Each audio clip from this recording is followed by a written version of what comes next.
It really depresses me when people act like they own the world just because they have a gold credit card. They think everyone else is just scenery for their vacation. My name is Maya Larson, and my parents are the biggest phonies you'll ever meet. They told me learning languages was a waste of time, that I should have studied business like a sensible person. But the second they got arrested in a country where nobody cared about their bank accounts, guess who they called? It's funny, actually. They suddenly needed the one thing they couldn't buy, like share, comment, and subscribe to our channel. We always appreciate the time you spent here with us. Now let me tell you about the phone call that started this whole goddamn mess. The difference between a diplomatic breakthrough and a geopolitical crisis often hangs on the precise curvature of a single vowel. In the hermetically sealed booth overlooking the General Assembly Hall, the air was cool, recycled, and thick with tension. Below me, the delegate from a mid-sized Balkan nation was speaking with rapid-fire intensity, his hands chopping the air to emphasize his frustration regarding a trade embargo. My job wasn't just to listen. It was to dismantle his syntax, analyze his intent, and reconstruct his fury into a palatable English sentence for the headset of the American ambassador, all in the span of a microsecond. He used a word that could mean adversary or competitor, depending on the inflection. I chose competitor. The American ambassador nodded, the tension in his shoulders dropping an inch. A war averted by a synonym. This was the architecture of my life, invisible, structural, and absolutely vital. I was a ghost in the machine of international relations, a linguist who dealt in the currency of meaning.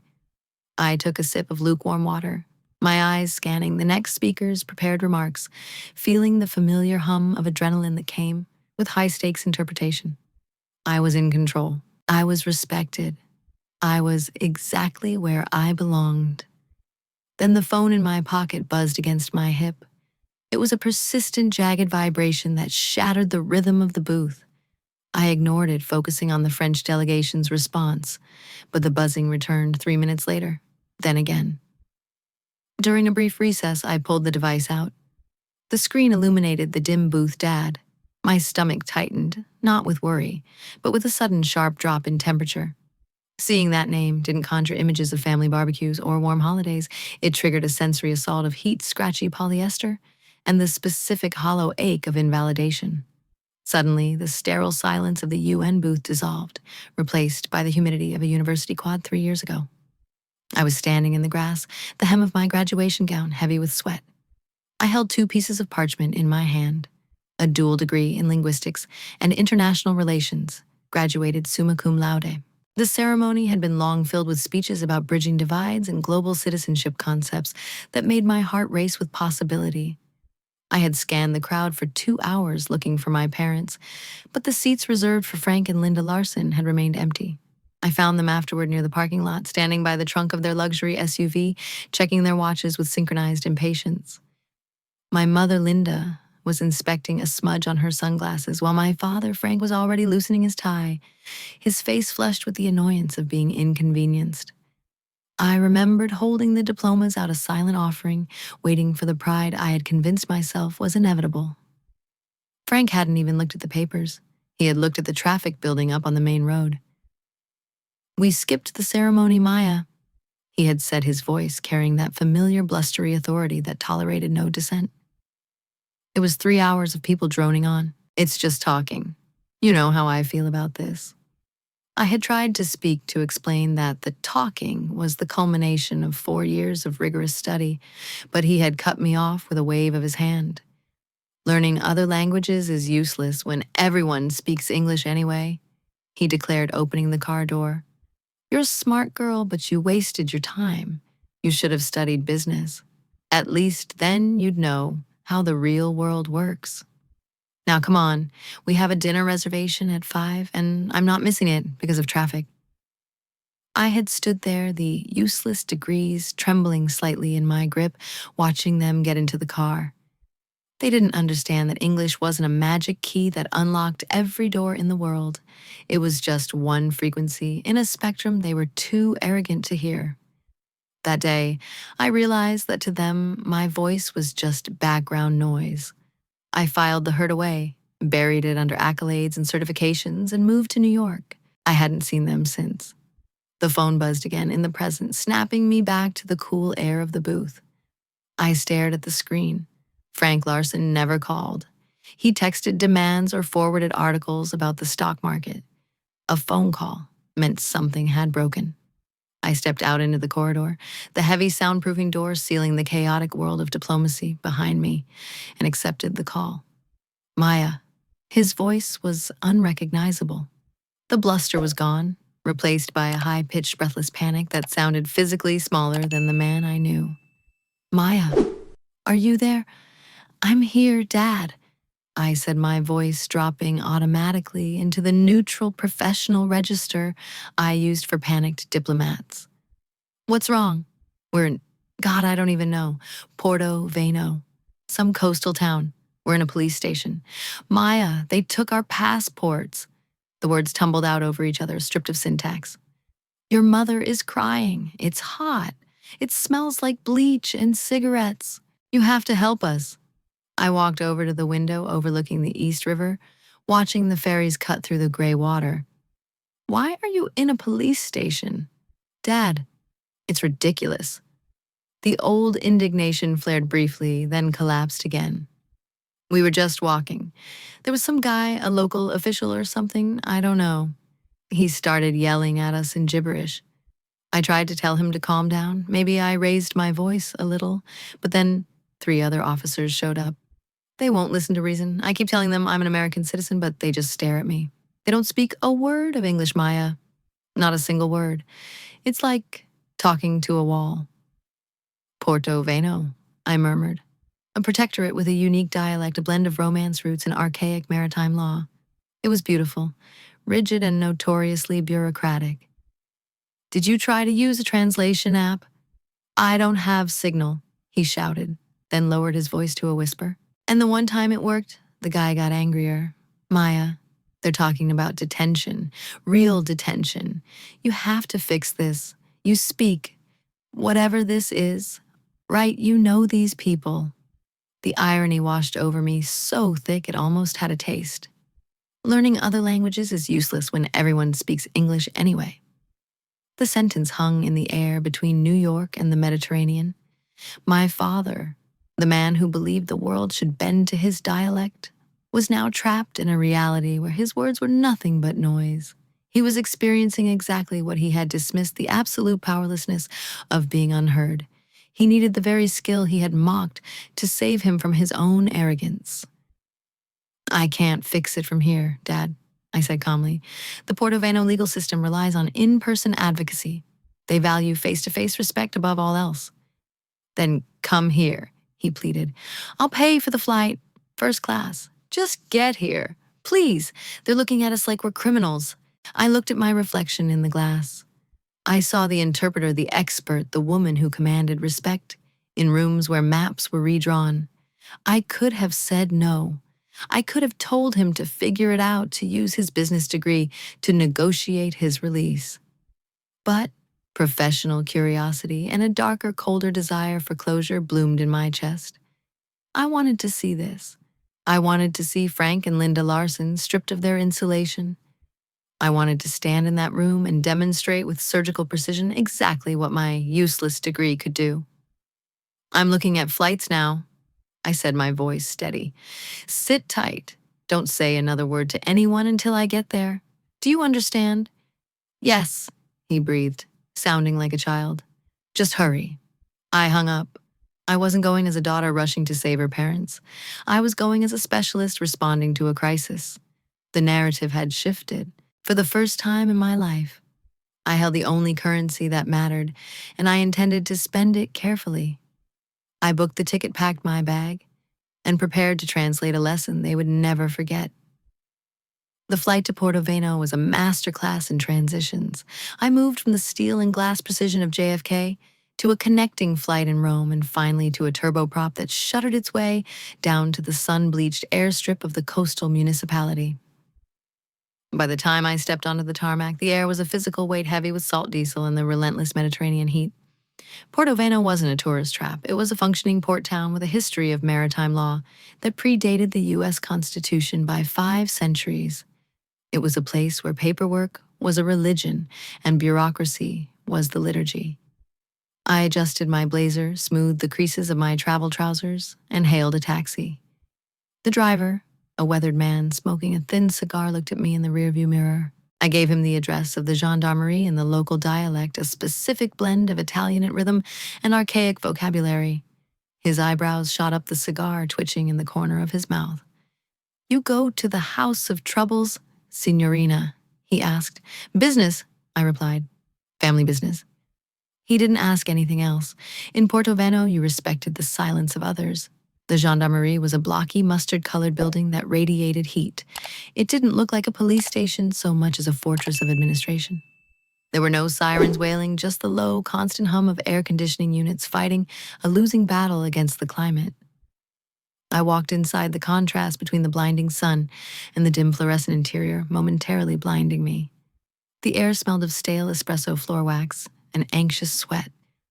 Behind a high wooden counter sat a desk sergeant who looked like he had been carved out of the same stone as the building. He was typing on a computer that looked 20 years old, hitting the keys with deliberate, aggressive strokes. I approached the counter and waited. I didn't clear my throat. I didn't tap my fingers. I simply stood in the specific posture of respectful waiting that this culture demanded. After 2 minutes, he stopped typing and looked up. "Name," he grunted. "Maya Larson," I said, keeping my voice low and level. "I am here for Frank and Linda Larson. I believe they are being held under administrative detention." I spoke the local tongue, fluently, ensuring my vowels were rounded and respectful, using the formal honorifics that signaled I recognized his authority. The sergeant blinked. The hostility that had been gathering in his eyes dissipated, replaced by a weary curiosity. He opened a file on his desk. "The Americans," he muttered, shaking his head. "The loud ones. You are the daughter." I nodded. "I am the daughter, and I apologize for the disruption." He sighed, a long, rattling sound. "Disruption is a mild word, Signorina. They are in the waiting area. Room B, not a cell, you understand. We are not barbarians, despite what your father shouted at my officers, but they are not free to leave." He buzzed the gate open. I walked down a long, linoleum-lined corridor. Room B was essentially a holding pen for nonviolent offenders. A windowless room with rows of plastic chairs, a water cooler, and a television playing a local soap opera at low volume. My parents were the only occupants. They looked like a caricature of distressed tourists. Frank was pacing the length of the room, his expensive polo shirt soaked through at the armpits, his face a mottled map of red and white. Linda was sitting in a corner, fanning herself with a crumpled travel brochure, looking small and terrified. When the door clicked shut behind me, they both froze. Then the explosion happened. "Finally!" Frank shouted, rushing toward me. There was no hug. No, "Are you okay?" No, "Thank you for coming." There was only the pent-up aggression of a man who was used to being the most important person in the room and had suddenly found himself demoted to nobody. "Do you have any idea how long we've been in here?" 4 hours, Maya. 4 hours in a room with no Wi-Fi, no food. And these people who just stare at us. He gestured wildly at the door. "Fix this. Now. Tell them who I am. Tell them they can't keep American citizens locked up like dogs." I took a step back, maintaining my professional distance. "Hello, Dad. Mom." I looked at Linda. "Are you hurt?"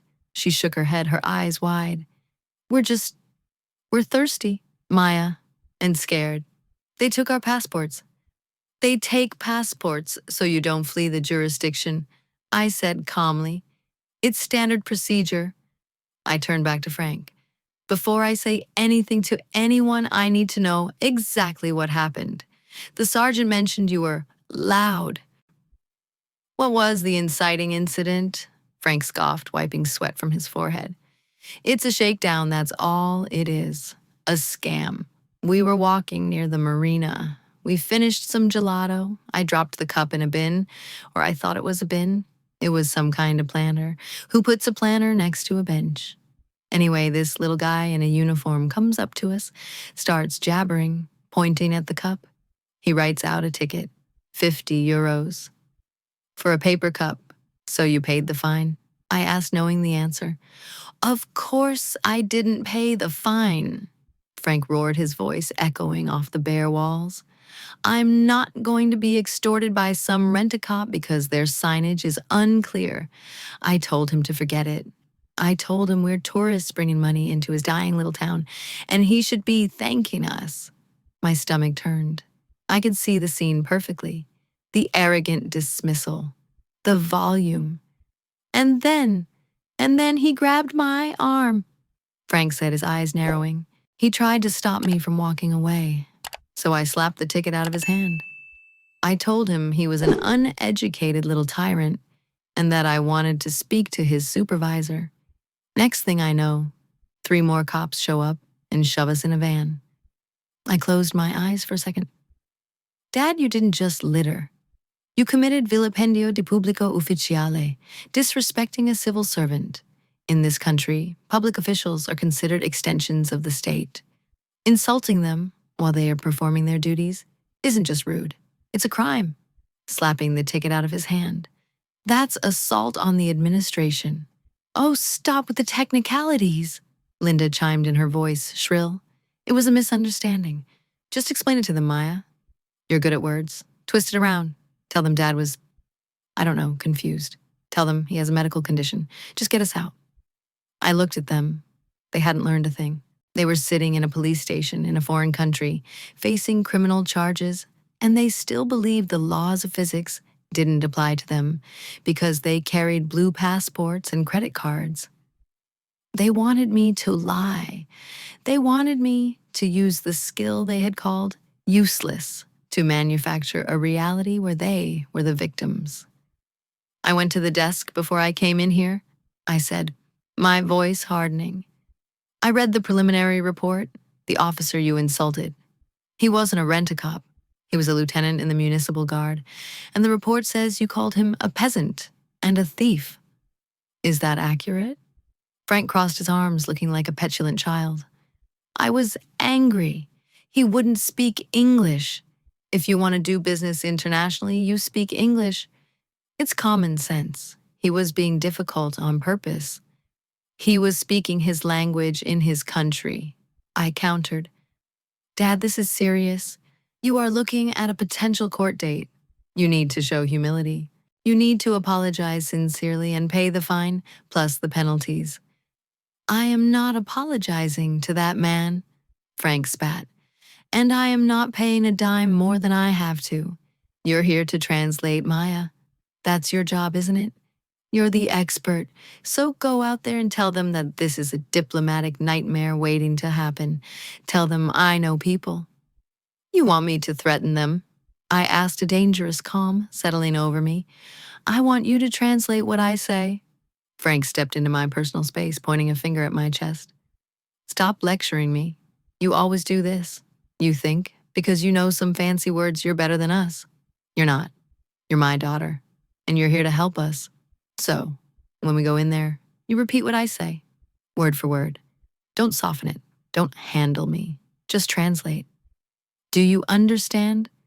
I looked at his finger, then up at his face. I saw the fear behind the anger, but I also saw the unyielding wall of his ego. He genuinely believed that if he just yelled loud enough in the right language, the world would submit. He didn't want a cultural bridge. He wanted a battering ram. You want me to translate exactly what you say? I asked, clarifying the terms of engagement. Word for word.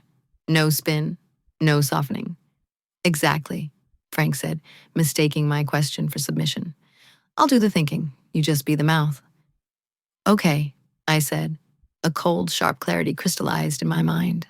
I had spent my entire career saving people from their own words, smoothing over insults, bridging gaps to create peace. But Frank didn't want peace. He wanted dominance, and he had just given me permission to let him have exactly what he wanted. I will do exactly as you ask. The door opened. The desk sergeant stuck his head in. "The captain will see you now," he said in the dialect. "All of you." I turned to my parents. "It's time," I said. "Remember, Dad? I'm just the mouth." "Good." Frank straightened his polo shirt, putting on his business negotiation face. "Let's go teach these people a lesson." We walked out of the holding room and toward the captain's office. My parents walked with the confident stride of people who were about to speak to the manager. I walked behind them, silent, preparing to dismantle their world with the very precision they had demanded. The rising action was over. The crash was about to begin. Captain Rossi's office was a shrine to administrative intimidation. Unlike the chaotic outer room, this space was clinically ordered, the walls lined with framed commendations and a large, severe map of the municipal jurisdiction. A solitary ceiling fan sliced through the thick, warm air with a rhythmic thwup, thwup, thwup that sounded like a slow heartbeat. Captain Rossi himself sat behind a heavy oak desk that seemed designed to make everyone on the other side feel small. He was a man in his late 50s, with salt and pepper hair cut with military precision and eyes the color of cold espresso. He didn't look up when we entered. He continued writing in a ledger with a fountain pen, the scratching sound amplifying the silence. My parents, stripped of their usual armor of noise, shifted uncomfortably. Frank wiped his forehead with the back of his hand, his earlier bravado wilting slightly under the sheer weight of Rossi's indifference. Linda clutched her purse to her chest, her eyes darting between the map and the captain. I stood slightly behind them, hands clasped, assuming the neutral posture of the interpreter. I was the conduit. I was the bridge. And for the first time in my life, I was about to verify the structural integrity of that bridge by setting it on fire. Finally, Rossi capped his pen. He looked up, his gaze bypassing my parents entirely and landing on me. He spoke in the local dialect, his voice a deep, resonant baritone that carried the effortless authority of a man who had never had to shout to be heard. "You are the translator?" he asked. "I am Captain," I replied, keeping my tone deferential. "I am their daughter and a certified interpreter." He nodded, slowly assessing me. "Very well. Inform the accused that this is a preliminary interview to determine the charge of vilipendio. I require a statement of apology and an admission of fault regarding the littering and the subsequent verbal assault on Lieutenant Barris. If they show proper contrition, we may resolve this with a fine and an immediate departure order." I turned to my parents. This was the off-ramp. This was the moment where the story could end with a check written and a flight rescheduled. "Dad, Mom," I said, looking Frank in the eye, "the captain says this is your chance to fix it. He wants a formal apology for the littering and for yelling at the officer. If you apologize sincerely and admit you were wrong, he might let us go with just a fine." Frank's face went through a complex series of contortions, confusion, disbelief, and finally, a hardening, crimson rage. The word apology seemed to trigger a defensive reflex honed by decades of corporate boardrooms where admitting fault was synonymous with weakness. He straightened his spine, pulling the remnants of his dignity around him like a cape. "Apologize," Frank sputtered, his voice rising. "For what?" "For being harassed, for being shaken down by his incompetent staff." He pointed a trembling finger at Rossi. "You tell this guy that I am a platinum donor to the governor's campaign back home. Tell him he's a petty bureaucrat on a power trip. And if he doesn't give me my passport back right now, I'm going to have his badge. I'm going to make sure he's directing traffic for the rest of his miserable career." I felt the air leave the room. It was a perfect crystalline sphere of arrogance. Frank wasn't just refusing the olive branch, he was snapping it over his knee and throwing it back. I looked at Linda, hoping for a voice of reason. She looked at Frank, then at the stern face of the captain, and fell back into her role as the loyal echo. "Tell him, Maya," she snapped. "Tell him we have rights. This place is a backward trap, and we are not going to be bullied." I turned back to Captain Rossi. The room was silent, save for the fan. Thwup, thwup. I took a breath. My father had asked for a literal translation. He had demanded I use my useless skill to convey his exact meaning. I looked at Rossi, keeping my face a mask of professional detachment. "My father states," I began, my voice clear and melodic in the local tongue, that you are a petty bureaucrat, a functionary of small mind who is abusing his station for personal gratification. I paused, letting the weight of the insult settle into the wood of the desk. Rossi's eyes narrowed by a fraction of a millimeter. I continued. He further asserts that he intends to utilize his political connections to terminate your employment and ensure you are demoted to the lowest rank of traffic enforcement. He views this proceeding as a power trip. Rossi didn't blink. He picked up his pen again, holding it poised over the paper. Is that all? He asked softly. No, Captain, I said. My mother wishes to add that your legal system is a backward trap, a primitive entrapment scheme, and that she refuses to recognize your authority to detain them. The scratching of the pen was loud, violent. Scritch, scratch. Rossi wrote down every word. The specific terms I had chosen, funzionario meschino, petty functionary, and trapola primitiva, primitive trap, were not just rude. In this context, they were legal confessions of contempt. They were attacks on the dignity of the Republic. What are you saying? Frank demanded, seeing Rossi writing. Is he scared? Did you tell him about the governor? I told him exactly what you said, Dad, I replied without turning around. I told him about your plans for his career. Good, Frank huffed, crossing his arms. Maybe now we'll get some service. Rossi looked up from his ledger. He leaned forward, interlacing his fingers. He asked a question that was standard for these proceedings, usually a formality. Do the accused understand the severity of the charges? Do they understand that in this jurisdiction the spoken word has legal weight? I translated to Frank. He asks if you understand the weight of what you're saying. I understand that he's wasting my time, Frank shouted.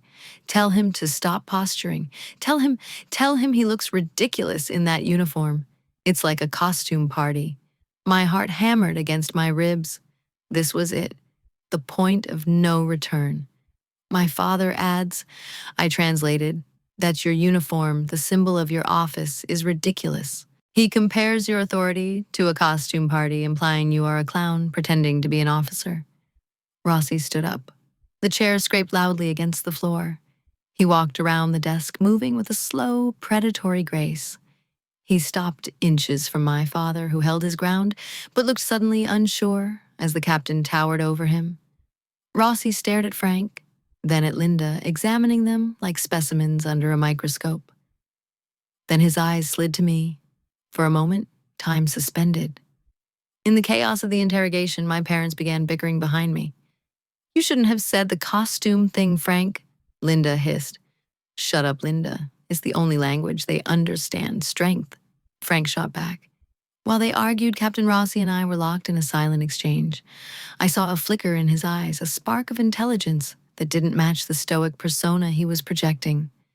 He looked at my parents, hearing their English bickering, and then he looked back at me. The corner of his mouth twitched. It wasn't a smile. It was a micro-expression of recognition. He understood. He had understood every word, every shout, every insult. He had understood petty bureaucrat before I translated it. He had understood costume party. But more importantly, he understood what I was doing. He realized that I wasn't just a terrified daughter, translating for her boorish parents. He saw the precision in my choice of words. He saw that I was handing him the ammunition he needed, not out of incompetence, but out of design. I held his gaze, terrified that he would expose me, that he would say, in perfect English, "Why are you burying your parents, Ms. Larson?" Instead, he gave a nearly imperceptible nod. It was a pact. You teach them, the nod said. I will help. He turned back to the desk, his face returning to stone. He slammed the ledger shut. The sound echoed like a gunshot, silencing my parents instantly. He spoke rapidly now, his voice hard and official, reciting the penal code. Based on the statements provided voluntarily by the accused, Rossi announced, and confirmed by the sworn interpreter, I am upgrading the charge from simple vilipendio to aggravated contempt of the state administration. The insults regarding my rank, the legitimacy of the legal system, and the mockery of the uniform are inadmissible. He stamped a document with a heavy red ink stamp. Bam! Under Article 404 of the Municipal Code, he continued, I am ordering an immediate 48-hour administrative detention for cooling off and psychological evaluation. They will be held in the secure wing. No phones, no outside contact, no diplomatic interference until the period is up. He handed me the paper. Translate the sentence, signorina. I took the paper. My hands were steady. I turned to Frank and Linda. They were looking at me with expectant, hopeful eyes, thinking the stamp meant a visa approval or a release form. Dad, Mom, I said, my voice devoid of emotion. Because of the statements you made, specifically the comments about his badge, the backward trap, and the costume party, Captain Rossi has charged you with aggravated contempt. Frank's face went pale. What? No, that's just talk. It's not just talk here, I said. It's evidence. He's ordered you to be detained for 48 hours. In the secure wing. Detained, Linda shrieked, grabbing Frank's arm. Like jail. Yes, I said. No phones, no lawyers, just silence.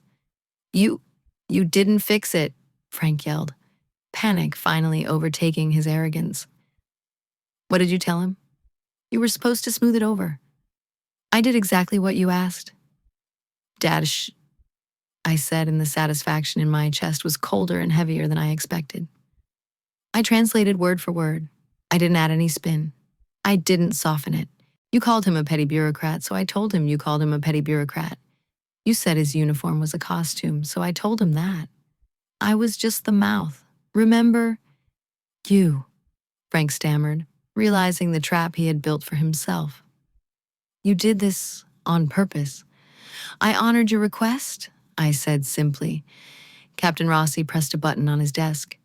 The door opened and 2 large officers stepped in. They didn't look like the rent-a-cops Frank had mocked earlier. They looked like professionals who were tired of tourists. Rossi pointed at my parents. Take them, he said in the dialect. Wait, no, I demand a phone call, Frank shouted as the officers took him by the arms. Linda was sobbing now. Maya, do something, speak to him. I stood still. I already spoke to him, Mom. He heard everything. As they were dragged out of the room, protesting and stumbling, the noise of their entitlement faded down the hallway. The door clicked shut, leaving me alone in the silent office with the captain. The fan continued its slow rotation. Thwop, thwop. Captain Rossi sat back in his chair. The mask didn't drop completely, but the tension in his shoulders evaporated. He looked at me, then at the empty chairs where my parents had sat. He picked up his fountain pen and tapped it against the ledger. He didn't speak English, yet he saved that dignity for later. But the look he gave me was one of profound professional respect. We were 2 linguists who understood that language was a weapon, and we had just fired a volley in perfect synchronization. The room was quiet, but for the first time in years, the silence didn't feel empty. It felt like justice. The immediate aftermath of a judicial sentencing, even a minor administrative one, is bureaucracy in its purest, most grinding form. I stood in the processing area. A windowless room painted a shade of institutional green that seemed designed to sap the human spirit, watching the machinery of the state dismantle my parents' identity. It was a slow, methodical stripping of the things they believed made them powerful. An officer named Elena, who possessed the patience of a saint and the grip of a stevedore, was cataloging their personal effects. It was a standard safety protocol. No belts, no shoelaces, and absolutely no electronics. But to Frank and Linda Larson, it was a violation of the Geneva Conventions. Tell her that watch is a Patek Philippe. Frank snarled, his voice cracking with a mixture of exhaustion and lingering rage. He was trying to unclasp the heavy gold timepiece, his fingers fumbling. Tell her if she scratches it, I'll sue the department for more than this entire building is worth. I looked at Officer Elena. She was waiting with a plastic bag held open, her expression bored. I didn't translate the threat. I simply said in the dialect, He is concerned about the mechanism. It is fragile. Elena nodded, took the watch gently, and sealed the bag. And my phone, Linda wept, clutching her smartphone as if it were an oxygen tank. I need to call my sister. I need to check my email. You can't take my phone, Maya. Tell them I need it for medical reasons. I have a list of allergies on there. They have a medic on staff. Mom, I said, my voice echoing slightly in the concrete room. Hand it over. If you resist, they add another charge. Obstruction. Do you want another 24 hours? Linda's hand trembled, but she dropped the phone into the bin. The thud of the device hitting the plastic bottom signaled the true beginning of their sentence. For the first time in 20 years, Frank and Linda were disconnected. No stock tickers, no news feeds, no contacts list, no ability to summon service with a tap. They were just two people in rumpled travel clothes standing in a foreign country where their voices made no sound. As the officers prepared to lead them to the secure wing, the cooling-off suites, which I knew were clean safe and excruciatingly boring, Frank turned to me one last time. The adrenaline of the confrontation with Rossi had faded, leaving him looking older, the lines around his mouth etched deep with confusion. Maya, he said, his voice dropping to a whisper. What did you really say to him back in the office? You didn't just translate, did you? You added something. You told him to lock us up. I adjusted the strap of my bag, looking him square in the eye. I told you, Dad. I didn't add a single thing. I didn't have to. You called a man with the power to detain you a clown in a costume. You threatened his livelihood. All I did was ensure there was no ambiguity. I respected your words enough to deliver them raw, but you knew. He accused, a flicker of understanding finally lighting up his eyes. You knew what would happen. I did, I admitted. I knew that in Portoveno, civility is the law. I knew that without a filter, your arrogance would be a crime. You spent my whole life telling me that my skills were useless, that talking doesn't matter. Well, Dad, today talking was the only thing that mattered. And because you refused to use my skill to build a bridge, I let you use it to dig a hole. The officer gently took Frank's arm. Andiamo, she said. Frank looked at me, really looked at me for the first time in years. He didn't see the little girl he had ignored at graduation. He saw the gatekeeper. You're leaving us here, he stated, the reality settling in. It's 48 hours, I said. You have a bed, you have food, you have each other. Use the time to think about what you want to say when you get out. I'll be back on Thursday. I turned and walked out of the processing room. I didn't look back. I pushed through the heavy double doors of the gendarmerie and stepped out into the blinding afternoon sun of Portoveno. The heat hit me, but it didn't feel oppressive anymore. It felt like a warm embrace. The air smelled of salt and oleander. I took a deep breath, filling my lungs with the oxygen of the free world. I hailed a taxi and checked into the Hotel Del Mare, a boutique establishment overlooking the harbor. I ordered a glass of white wine, sat on the balcony, and watched the boats bob in the marina. I felt a strange vibrating silence in my pocket, where my phone usually buzzed with demands. It was quiet. It was peaceful. The next morning, I returned to the station not to visit the prisoners, but to keep an appointment I had made with a nod. I sat at a small wrought iron table at the cafe directly across the street from the gendarmerie. I ordered 2 espressos. 5 minutes later, Captain Rossi walked out of the station. He wasn't wearing his uniform cap, and his jacket was unbuttoned, revealing a more human, less monumental figure. He scanned the street, saw me, and approached. He sat down opposite me without a word. He took a sip of the espresso, grimaced appreciatively at the bitterness, and then looked at me with those sharp, intelligent eyes. Your parents, he said, are currently debating the architectural merits of the holding cell ceiling. Your father believes it is a violation of building codes. Your mother has decided to organize the magazines by date. They are spirited. He spoke in English, perfect Oxford-inflected English. I didn't blink. I had suspected it, of course. The micro-expression in the office had been a tell, but hearing it confirmed was a validation that warmed me more than the coffee. I suspected as much, Captain. Petty bureaucrat is a specific phrase. You reacted before I finished the sentence. Rossi smiled, a genuine expression that crinkled the corners of his eyes. I studied law at Cambridge, Ms. Larson. I spent 3 years attached to the embassy in London. I find that allowing tourists to believe I am monolingual saves me a great deal of paperwork. People reveal their true selves when they think no one is listening. They certainly do, I agreed. Thank you for the coffee. And for the lesson. Rossi leaned back, crossing his legs. I must admit I was prepared to let them go. The littering was minor. A warning would have sufficed. But when your father started shouting, I saw something in your face, a resignation. And then when you began to translate, it was a masterclass, Ms. Larson. Malicious compliance, I believe you call it in the States.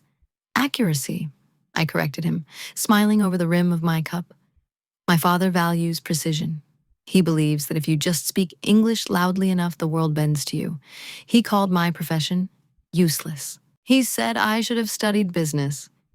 Business deals with money, Rossi mused. Language deals with reality. He is learning that now. The holding cells are very quiet. There is no audience there. A man who performs for an audience finds silence to be the harshest punishment of all. Will they be okay? I asked, a sudden small pang of daughterly guilt pricking at me. They are perfectly safe, Rossi assured me. They are fed the same food my officers eat, which is excellent, by the way. My cousin runs the canteen. They have clean sheets. But they have no control. That is the punishment. For 48 hours, they must exist in a world where they cannot command, cannot buy, and cannot demand. They must simply be. It is a gift, really. A retreat. You're a philosopher, Captain. I am a policeman in a tourist town. He laughed. It is the same thing. But tell me, Ms. Larson, when they are released tomorrow, what then? Do you leave them here? No, I said, looking at the station fortress. I take them home, but the dynamic has to change. I couldn't keep being the invisible daughter. I needed them to see the wall they hit so they could finally see the person who can help them climb it. A linguistic intervention, Rossi nodded. Dangerous, but effective. We sat for an hour discussing the nuances of translation, the politics of the EU, and the beauty of the Porto Veno coastline. It was the kind of intellectual, respectful conversation I had craved from my parents for a decade. Rossi was a man who understood that civilization was built on the fragile agreements of language. By the time we parted ways, shaking hands like colleagues, I felt recharged. I spent the rest of the 48 hours wandering the town. I visited the Maritime Museum. I ate fresh seafood by the water. I spoke the language, laughed with the locals, and navigated the complex social currents of the town with ease. I was in my element. Everywhere I went, I saw the invisible threads of communication that held the world together, threads my parents had spent a lifetime tripping over. On the morning of their release, I stood outside the heavy wooden doors of the station. The sun was high and bright. I checked my watch. It was exactly 48 hours. The doors groaned open. Frank and Linda stumbled out. They looked different. The polish was gone. Frank's stubble was gray and rough. Linda's hair was pulled back in a severe, messy bun. They blinked in the sunlight, looking disoriented, like cave dwellers emerging into the noon glare. They weren't holding their phones. Those were still in the bag Frank was clutching. They weren't shouting. They weren't demanding a manager. They stood on the pavement, looking at the cars, the people, the sky. They looked small. They looked human. I stepped forward from the shadow of the awning. Dad, Mom. They both flinched, turning toward my voice. Frank looked at me. The arrogance that usually shielded his eyes was gone, replaced by a raw, exhausted vulnerability. He didn't bark an order. He didn't complain about the food. He just looked at me. And then he looked at the street, realizing that without me, this beautiful sunny town was still a prison of incomprehension. Maya, Frank croaked, his voice hoarse from 2 days of silence. Is it over? It's over, I said softly. The fine is paid. The car is waiting. He nodded, a jerky, humble motion. He didn't move toward the car immediately. He stood there, wrestling with the silence that had followed him out of the cell. The fall was complete. The question now was whether they could stand back up as the people they were, or if they were ready to become the people they needed to be. "Let's go home," I said, opening the car door.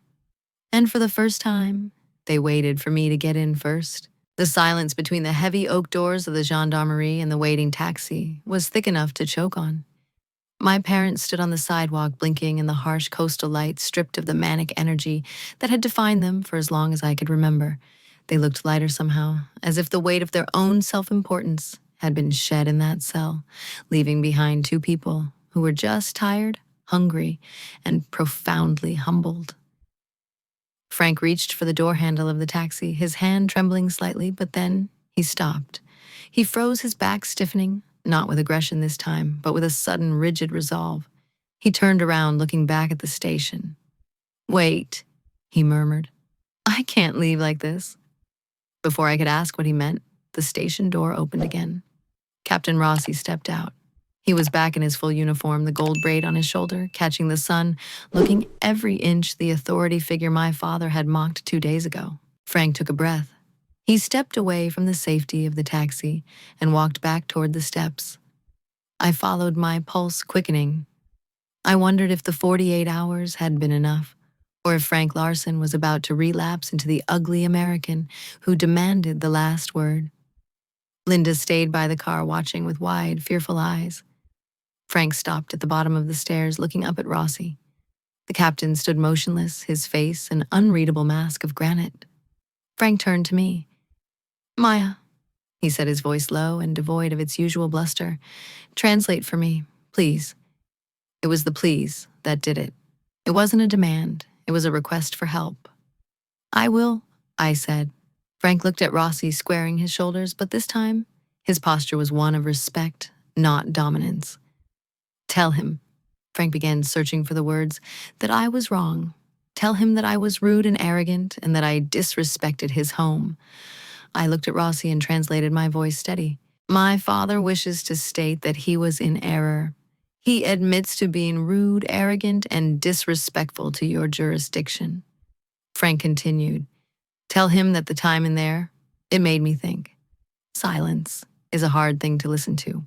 Tell him I apologize, man to man, and I have learned my lesson." I translated the sentiment, keeping the tone solemn. "He states that the silence of detention forced him to reflect. He offers a sincere apology as one man to another and acknowledges the validity of the lesson."